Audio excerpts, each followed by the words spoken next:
Coca-Cola, Apple. These are top companies in the world. Yeah. They make more money than some countries. Right. You always see a commercial on TV for them. Which is my number one rule, you never stop learning. It helps the mind, first of all, because now the mind has a break when you're now out doing whatever fitness you're working on. Yeah. So the mind has something else to focus on. What is going on, people? Leah here from Creative Tech Lab, back with another Creative Spotlight with my brethren, my brother from Dubai, from New York, from Florida, from everywhere. Some people even say from Toronto. DJ, producer, smart creative, Crown Prince. It is a pleasure to be here. Thank you for having me. I'm not sure if I'm a smart creative. I mean, let's just say I'm a creative that has ideas about, making sure my creativity does what it's supposed to do. Yeah, so let's start there. Like, I know everybody knows you as a DJ. Yes. What it is, let me just get the camera here, right? Mm-hmm. What it is that we are working on here now, going on, DJing, music, what's going on with touring? Where are you going to next? I mean, there's the DJing, of course, that's always there. Right. It's a DJ by trade. The tour life, currently we just left Toronto, here in Atlanta now. Then I'm going to Vegas. After Vegas, back to Dubai for a couple weeks. Then I'm off to Montreal, then back to Dubai for a couple weeks. And Amsterdam, then back to Dubai for a couple weeks. Then Toronto again, and then, we just gotta keep things moving on both sides of the world. Crazy. Yeah. Blessed to be able to, Oh, no complaints. Tour. I'm tired, but no complaints. So also, let's talk about a little bit like outside of DJing. Yeah. I see you doing a lot of creative things, and I don't know if people actually know that you are the brainchild behind a lot of different things aside from just playing music. So you have High Beams Dubai. High Beams Dubai, yes. Tell me a little bit how that came about and what that is and what it's now turned into. Well, to be honest, High Beams Dubai, let's say the starting of it was, there was two starts. Mm-hmm. I'll just tell you my leg of it, my journey of it. I woke up one morning and I realized how much I was, let's just say, above where I would like to be in weight and size. Age catches up to you with this lifestyle. Right. So called a couple of my friends, was like, listen guys, do this sprinting thing and see if can y'all let's rock, let's do a thing. Mm-hmm. Went out to the track, it was about 7 of us. We did it and we continued to go on. And then my other co-founders, good friends, Brian and Mito and a guy named Namdi, mm-hmm. they were trying to create a run crew at the same time. Okay. So basically the two comments collided and we're all on this track and it became High Beam Sessions, and that grew. And now, I don't even know what to describe. High Beam is a run crew, we're creators, we're influencers, I don't know. It's become this thing that everybody is paying attention to. Us inside of High Beams, we're just doing what we do. We run, we train, we have a good time. We're people who like each other, mm-hmm. work out together, eat together. We party, we have DJs, we have other creatives, we have influencers, we have designers, managers, lawyers. It's almost one of those, how do you describe it? We are the world type of situation. A little bit of everybody, but everything. It's something that we said from the beginning, if it's just about the vibe. So it's not like we go out and recruit people. Yeah. But I don't think, I guess, did you guys realize at the time when you were doing it that it would turn into such a big creative thing? Because so the people that don't know what High Beams Dubai is, link will be down below, I guess, is there a High Beams YouTube channel? Not yet. Okay. But there's some videos up on YouTube, Instagram. Videos up on YouTube, Instagram. The Instagram and the YouTube videos, like real creative stuff. It is, so we're not just talking about like Bretchins and their run crew. This is actually sponsored by Puma. Yes. Like, the Puma gear is all out there, all of that stuff. Like, it's like real stuff. And I think even the motto that you just said, we're not just a run crew. We party together, we influence together, we do all that stuff. Like, that resonates throughout the entire branding. And right now, on behalf of our global brand. Fully. Right. Fully. Puma I mean, we fly out to meet other run crews, which is, I think, one of the greatest things and one of the biggest benefits to me, because we go to these other places and see how, other run crews, how they operate, how they interact with each other, how they interact with us. Right. And it's one of those things you could continue to learn. And there are run crews that I've met that, some about 80 people deep, some are just 4. Right. It just depends on what they're looking for. And everybody has something to give. And the way that the brands now are paying attention to, all right, it's not about the quote unquote athlete that they sponsor anymore. It's about the people who actually will go to the store and purchase your stuff. Right. So you have people like me who are, a bit older. I'm not a senior citizen, but I'm older. I'm outside of that range of, a guy who would be like, all right, that's a guy that we'll use for our ad because it's a young athlete. No, I'm not a young athlete anymore. Right. I used to be, but I'm an older guy now. Right. But this crew now, this collective of people is now something marketing wise where brands across the board are saying, we can use these people instead. Right. Right. So now the run crews are we're part of this change in marketing. Yeah, because I kind of feel like you guys are we're talking about athletics here, but the primaries, at least the people that I see on IG and stuff, as the spearheads of even a high beams, it's creative athletes. I don't think this really exists anywhere else. It's you, your brother DJ Corleone, Nando's, One Take or whatever, and even in the marketing that's there, I don't think I've really ever seen anything like that where it's literally even in a creative piece, it's you guys running and then jumping in crowds in the club and turntables and all that stuff. So the high beams mix is another big thing to I know people that might not even know it's a run crew, but really rate the 3 or 4 mixes that have been out as well, which kind of drives the culture. I don't think I've ever really seen anything like this, athletics driven by musical creativity. And I haven't seen it yet either. Right. I think that there are other run crews that have DJs and whatnots, but we're different. I mean, we literally looked at who we are and what we're doing, and then applied that to our run crew. And it's something it's so unique in what it is. I mean, you have a bunch of DJs, a bunch of club managers, people who have creative agencies, marketing directors, lawyers, who genuinely just enjoy this vibe. And we're now curating an actual line of things that brands are looking at, we can use this. They're now seeing the value of just working with people who are creative, but not just, when I say creative, not just a creative who's good at doing videos or taking photos. You're working with creatives who are actually out there doing or using the product in a different way. So you see us in the videos, we're running, but then the next thing you know, Nando's is stage diving. Next thing you know, it might be, in this next situation, another club or another gym, or guys who are boxing, and there's so much things going on. And it's just how to put it together creatively, but yet make it make sense. Which is, I think, the key to most creatives, is you're doing all of this great work, but how do you make it make sense? That's to make it resonate. Yeah. I think you guys are doing a good job with that. Any future plans for high beams? Let's plug. I want to make sure that we plug that properly before we move on to the next. I do appreciate that. I mean, future plans for high beams. We have so many. There's so many directions that we want to go in, and right now we're just picking what to do first. Right now we're working on a label situation. Because we're also there's artists in the group, and we produce and we want to work with these acts, and now there's a situation where we can now just put out our own music, which is also something else. It went from being 6 guys on a track to now we're working on putting music out under our own umbrella.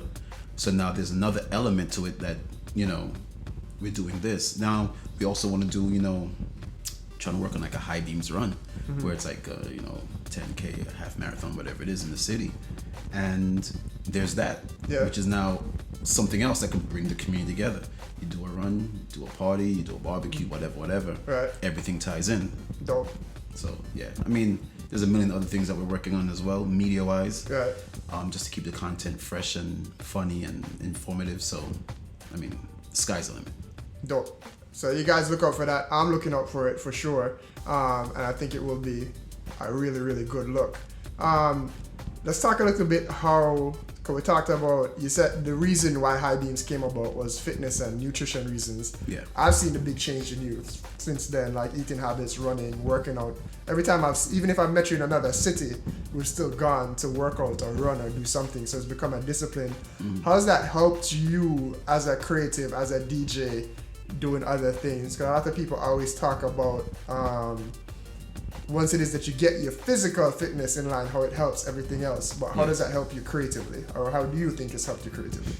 I think the number one thing that it does with the creative part of it, a lot of times, and any creative will tell you, like, if you're working on a project and you're sitting in front of the laptop or you're in the studio, if you're there long enough, there's like a fever that your mind gets where you start doing things that might not actually be good. You're just forcing yourself to finish something out. Right? Like, you're in studio for too long, called studio ears, where everything sounds great until you go back and listen to it, like, that's terrible. So it helps the mind, first of all, because now the mind has a break when you're now out doing whatever fitness you're working on. So the mind has something else to focus on. Also, while you're training, you're doing something else, your mind actually might trigger something else. Which is something that happens to me a lot when I'm either running or I'm in the gym, I'm boxing.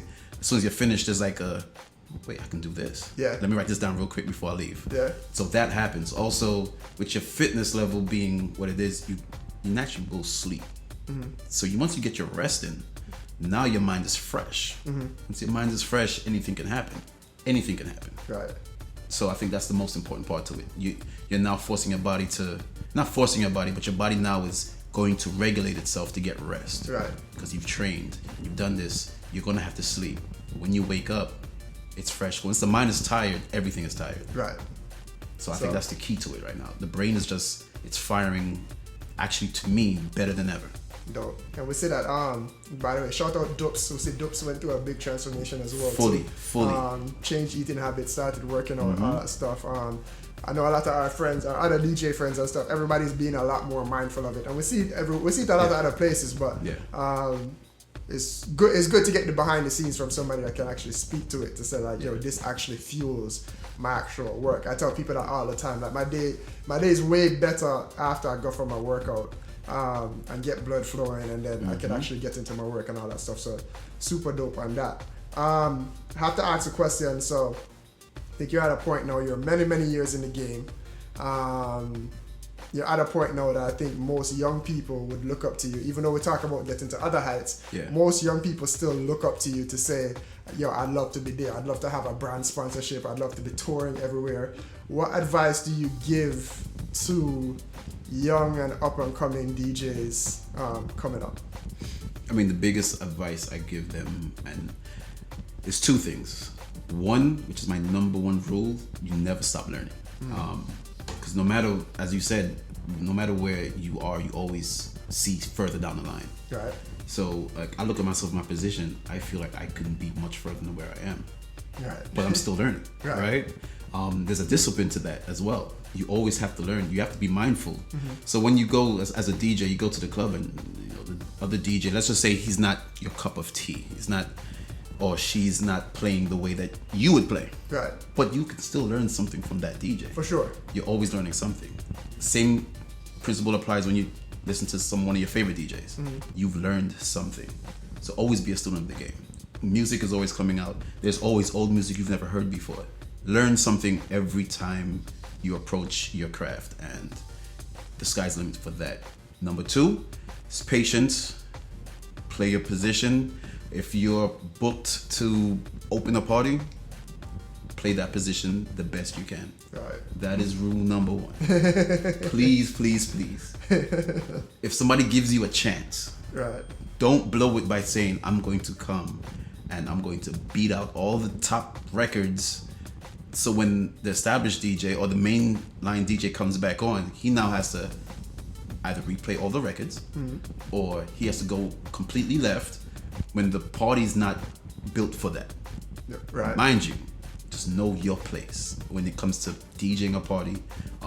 Output is always great. You don't have to make a million mixes to break through, but it's always a good tool. Coca-Cola, Apple, these are top companies in the world. Yeah. They make more money than some countries. Right. You always see a commercial on TV for them. They're Always, spending right? their money to give ads. You know Apple. Every you single know year. Coca-Cola. Yeah. You know what they are. In multiple streams, so yeah, I think that's one of the biggest thing is, so up and coming DJs definitely always putting out content. Where do you find the discipline to keep putting out content? I'd say of Caribbean DJs, so in my mixes, which I was telling them today, those mixes actually save lives. Like my workouts wouldn't be as good if it wasn't for the mixes that I listen to. You, Jester, and Private Ryan are the only people that I know that put out consistently mixes. And not only that, but they're also branded mixes. Like I look forward to the release of you guys' mixes in the same way like artists putting out albums. But that takes a particular discipline that I don't feel like most people have. Right. I mean, of course, to each his own. Like some people generally can't conceptualize certain things, right? Not every film director wants to do a short film. True. Right? Not every film director can do a foreign film or black and white or they're good at what they're good at. Right. I know great DJs who will probably never put out a good mixtape. Oh, 100%. It's just what correlates, right? Yeah. But still, there's a discipline to it because, I mean, that's how I came into the game, to be honest. But there's also a joy in me finding records that I feel people should hear. And someone in, I don't know, Alaska or New Zealand, places where I don't know if I'll ever go to DJ, but they might want to hear this too. Right. The internet is worldwide. So share the music. We have us DJs, we get at least, nowadays I'm talking about, you know, you get 5 gigs of music probably a week to go through. Yeah. There's a lot of music to go through. I mean, share some of it. Right. So there's guys who put out like, I know a lot of guys they put out their mix shows. Yeah. Because they do a mix show every week or 2 mix shows a week. Yeah. And that's a lot of content. Yeah. But then there's sometimes where I do like a ladies' choice where it's like, ladies, this is for you. Right. Here's this R&B. Or I used to do a quite popular EDM series. Yes. Until let's just say I fell out of love with the sound. But there are these sounds that we genuinely just love and I want to deliver a package. So it's not, let's say, a discipline in regards to waking up saying I have to do this. Right. I wait till I have enough of it to do it. Okay. So I'm always searching. Yeah. Part of the discipline is too. You're always learning, always finding something else. That's pretty much what it is. That's dope. On that note though, how do you stay relevant and fresh with new music? Because I definitely say, I'm not going to say your age on tape, but I know people that are your age. 25 plus tax. Right. I know people that were DJs that's been in the game for a while, get older and fall out of love with new music, but then that also means that they get pigeonholed into only playing older music. So how do you stay relevant, stay fresh with new music? That is the discipline. Okay. Also, so of course, most of like my colleagues, we play a lot of open format music. So right. We're constantly in different environments and different situations. Okay. Like in Dubai, I have residencies at these clubs where the age of the crowd is not really going to change. Yeah. I'll get older, but the crowd's age is going to stay the same. Right. And sometimes just down to talking to people and figuring out different things with the youth, or going to another party where this young and up and coming DJ is playing. You're going to hear something that you don't know. Right. Because it's their wave. Right. I'm not part of their wave. Right. But I can learn from that. So that's how you stay on top of things. Like DJs tend to, especially when you're working a lot and you're taking a lot of gigs, if you're touring constantly, sometimes you're going to be almost in a bubble where you're not really hearing this next thing coming. Right. Right? So I think I'm fortunate. A lot of us are fortunate where we take different types of gigs.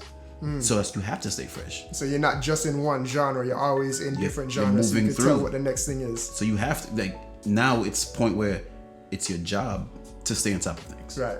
And that's pretty much the difference I feel with a lot of us and a lot of other guys who are, let's just say, of our age and, 25 plus tax.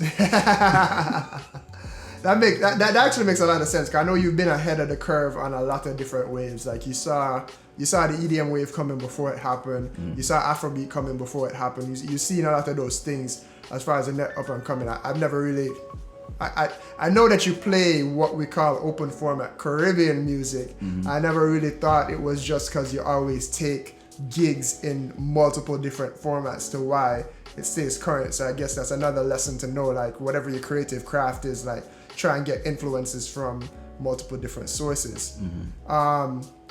We touched on the mixes. We touched on what's his name. I still want to play off of that point though, in terms of figuring out, like we talk about Caribbean music and most people think that it has to be a certain way. But I know that the way you execute it, and probably a few others in your crew that you run with, open format Caribbean music, like, what is it like? I feel like I tell that to people and they're like, yeah, I'm gonna do it. And then they still play in segments or produce like just this particular way, and they're not good at putting it together. What would you tell, like if you had to explain it as a DJ, they were coming to an event and you wanted it to be open format, what would you tell them? I mean, to the point, open format literally means there is no format. That's why it's open format. Right. So if you take a gig that's, let's say in the mainstream version of open format, it tends to be a lot of pop, hip hop, house, old school, new school, dancehall, Latin. Like everything is like a pot. Right. You're making soup, or you're making, mix up rice, however. You understand? So if you say Caribbean open format, means the base of this party is Caribbean. Okay, yeah. But you have your potatoes, you have your vegetables, you have your meats, you have your whatever. It's a mix. Right. So, and it confuses me sometimes because when we're in the Caribbean, we hear everything in a party.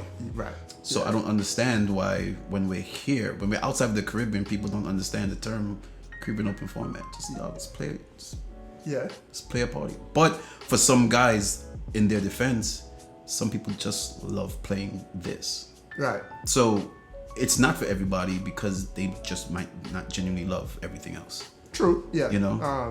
Could be a reason why some people can't figure out the execution of it. But for party goers, I feel if you go to a party, unless the party is branded 100% soca or 100% dancehall all night, you're gonna want to hear a little bit of something to break the monotony sometimes. For sure. It's a breath of fresh air most of the time. Last thing I want to touch on, because I think with everything we're running probably 20 minutes now, I want to talk about the collaboration that you guys have, at least with your crew. So we talked about the collaborative effort that it takes to build a High Beams, and that's why it's so huge or whatever. I don't know if everybody knows the collaboration or the fraternity of DJs. I don't even know if we're allowed to speak on it, really. But I'll try. The first rule of Fight Club. Yeah, the first rule of Fight Club or whatever. But I feel like, so I know, obviously, I throw parties. I know a lot of DJs or whatever. Some of them work together, but they're kind of cliquish. But I feel like you guys, like you, Ryan, Wash, I always call the godfather of that kind of, Jester. We have all the Toronto DJs, Jay. Barry's not from Toronto, but we have Jay. We have Cool Blaze. We have all these guys or whatever. I've heard, I don't know if it's true, but there's like you guys communicate collectively at times and pretty much help each other out. But I think most creatives need that, right? Like most good creatives have that. Like Timbaland had an entire Virginia crew with Missy and all them. It actually came out of Teddy Riley's crew, and that produced Pharrell and all that stuff. And there's multiple iterations of it. Spielberg creates Scorsese and all, and Ron Howard, or I might be getting that wrong, but there's multiple big directors that came from Spielberg's crew. Yeah. How do you guys facilitate that? Because a lot of times there's egos that prevent people from doing that. How do you guys work together, or is it just a natural thing of people coming together to work together? I think, especially for creatives, it is a very natural thing to happen. But I feel like most industries, it's a natural thing to happen to a sense where, let's just say, hypothetically speaking, boxers.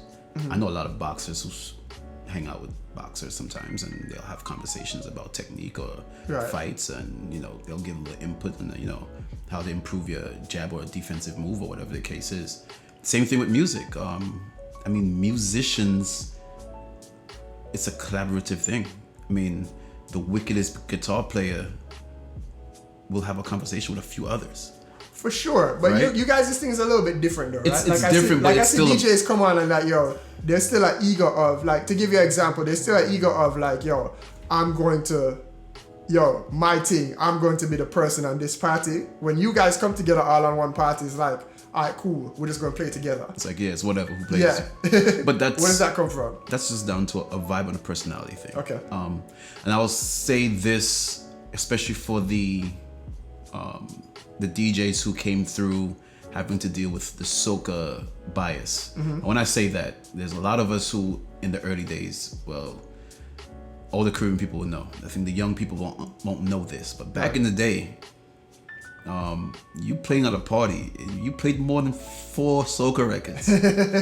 Anything more than 4, it was a problem. Outside carnivals, bro, it was a problem. Yeah. It was a problem. It was a problem. Yeah. Like, I was playing dances and 3 records in, I play too much calypso. Yeah. Dog, what is that? So we all came from a lot of that time. Right. So we've had this shared experience of, boy, like, I'm here to showcase this. Yeah. Or we'd be the guys who can play soca, so we get booked, but they know we play everything. Yeah. So we play a full set.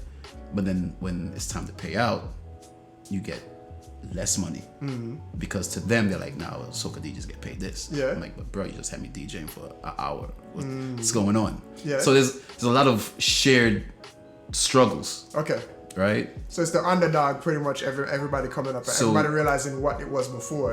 Yeah. So then now when certain things are winning, it's just a natural, Yeah. We've had these conversations in the past when it wasn't winning. Right. So now there's like a unity. So I guess the underdog mentality of where you guys came from, and kind of all over Toronto, Florida, Antigua, St. Lucia, whatever, definitely I think helped. But I think it's still cool now that you guys are winning in different forms, that you guys still put ego aside to say, all right, cool, this culture is still so... I think most people don't realize that even though you're winning, like, the overall culture is still small, so we need to foster it and take care of it. I think you guys do a real good job at that.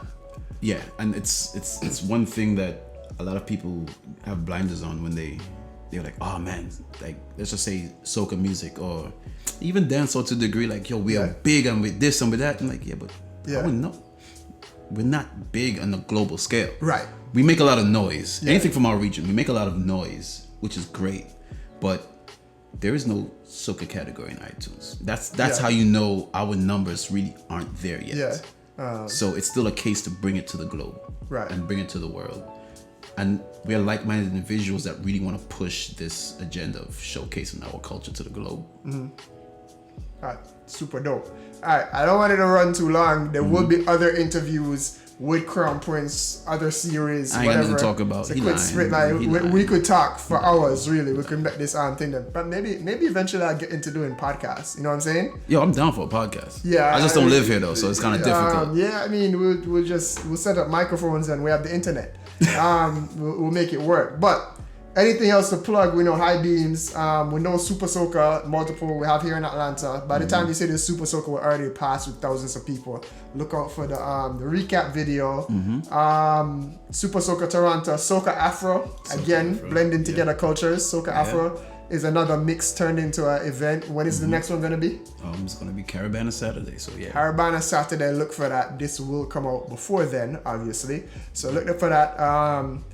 Websites, still djcrownprince.com? Still djcrownprince.com, but more importantly, the app, DJ Crown Prince app. download that because all the mixes, all the events, everything is on that on iTunes or Apple and on Android. Yes. And then at DJ Crown Prince on Instagram and Twitter. And Facebook, yeah. And Facebook or whatever. If you still use Facebook, yeah. So again, blessed to have real creative friends, smart creatives, people that can actually get sponsorship deals with big brands and play music and produce music and still deal with the business and create events and all that stuff. So big up. Thank you for coming through. Thank you for supporting the channel. CreativeTechLab.com, at Creative Tech Lab on YouTube and on Instagram. I just want to say, I'm honored to be here. That's all. This is my audition to be part of the conference that can we talk about that? Creative Tech Show. I'm trying to make sure I can just get in the door. You understand? Like, I love how he says, all the stuff that, we do and sitting on this side of the interview, but this guy? Come on, son. We're trying to build there. We're trying to get there, and again, build creatively with the people that we know and get to where we need to. So, signing off. Thank you for coming, and we will catch you on the next one. Hit the subscribe button, hit the notification button, do all the things that YouTube people tell you to do at the end of videos, and catch you on the next one. Peace.